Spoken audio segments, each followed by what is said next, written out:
It is said that wars are only won upon the anvil of honor. So Heartstone is basically a competitive card game for... We're going to be launching on PC and Mac this year, and then shortly after on iPad. This year still. You're in closed beta phase now. So you don't have that much time left, do you?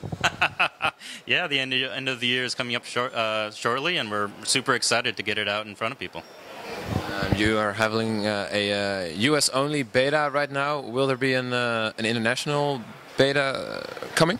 Yeah, so the EU beta is coming soon, and we're looking forward to getting in everybody's hands. You're using the Warcraft lore for Hearthstone. Maybe in an attempt to reach a broader audience for the lore and for Blizzard games, maybe. Since Hearthstone is probably very accessible, right? But how far can you go with the Warcraft lore? Where does it end? Well, that's one of the great things about the Warcraft universe, is that it's so deep and rich. There's so much history that we've developed, and also players have enjoyed since, you know, Warcraft 1. There's so many great characters to draw on, and so many great spells and locations and creatures that it's, you know, it's almost endless, the stuff that we can draw on for the game. That is true.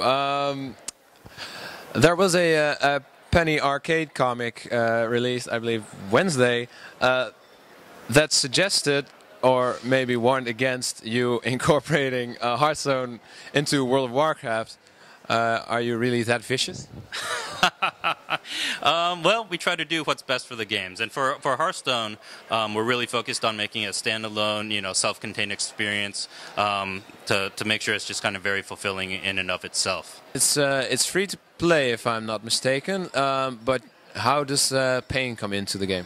Sure. So there's a bunch of ways that you can acquire cards for your collection. It's a collectible card game. There's kind of two sets of cards. One's called the basic set, and you get that by playing through the tutorial and playing some of the AIs and other players to a certain extent. But you earn those very quickly right away. And so there's a second set called the Expert set.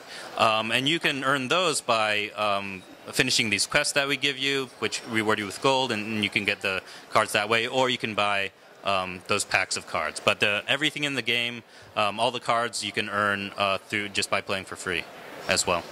Has it been challenging for you to balance the game, since so much hinges on drawing the right card? When do you know where the line is, where something is just bad luck and where something is off balance? Sure.